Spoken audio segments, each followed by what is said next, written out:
क्या आपने कभी सोचा है कि बाइबल नववर्ष के बारे में क्या कहती है?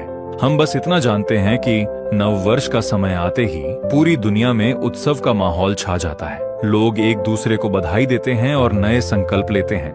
लेकिन आइए हम बाइबल से अध्ययन करें और देखें कि बाइबल में पहली बार नववर्ष कब, क्यों और कहां मनाया गया। पहला, बाइबल में नववर्ष कहां लिखा है? बाइबल में आज के समय में मनाए जाने वाले 1 जनवरी के नववर्ष का सीधा उल्लेख नहीं मिलता, लेकिन यहूदी परंपरा में नववर्ष का विशेष महत्व है। गिनती 29 का 1 में लिखा है, 7वें महीने के पहले दिन तुम्हारी पवित्र सभा हो। उस दिन तुम कोई परिश्रम का काम न करना, वह तुम्हारे लिए नरसिंह के फूंकने का दिन ठहरे। यह दिन यहूदी परंपरा में रोश हशाना के नाम से जाना जाता है, जो यहूदी नववर्ष है।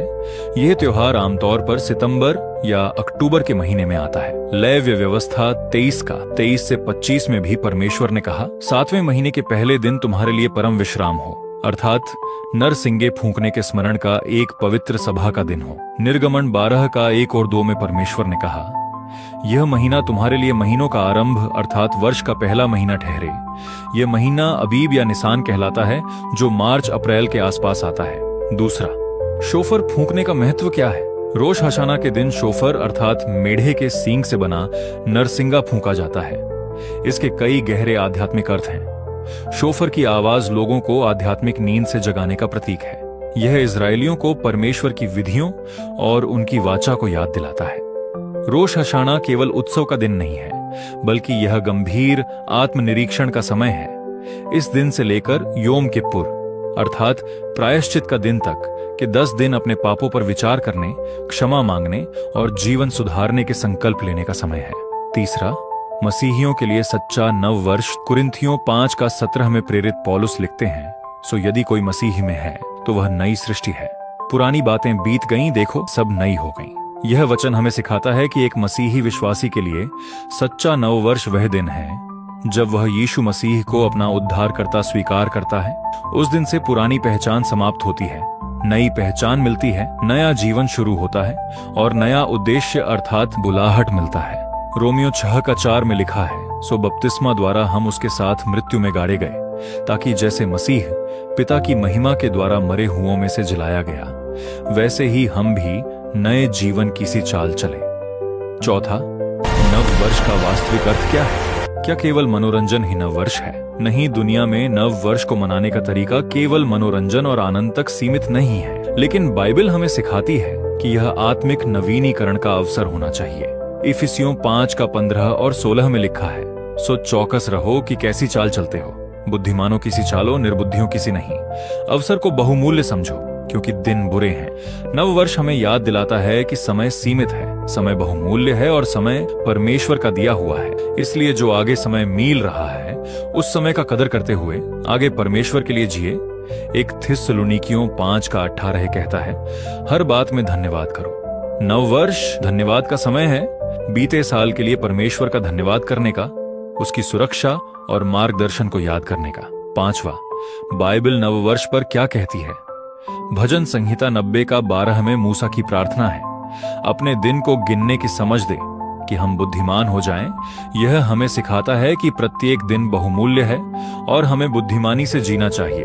मत्ती 6 का 34 में यीशु कहते हैं, इसीलिए कल के लिए चिंता न करो, क्योंकि कल का दिन अपनी चिंता आप कर लेगा। नव वर्ष के समय लोग अक्सर भविष्य की चिंता में खो जाते हैं, लेकिन यीशु हमें सिखाते हैं कि वर्तमान में जिएं और परमेश्वर पर भरोसा रखें। छठवां, नव वर्ष पर हमें क्या करना चाहिए? 2 कुरिन्थियों 13 का 5 में लिखा है, अपने आप को परखो कि विश्वास में हो कि नहीं, मतलब अपने आप को जांचो। नव वर्ष के समय हमें अपने विश्वास की जांच करनी चाहिए। बैठकर एकांत में यह सोचो कि क्या मेरा जीवन पिछले वर्ष मसीह के अनुसार था या नहीं।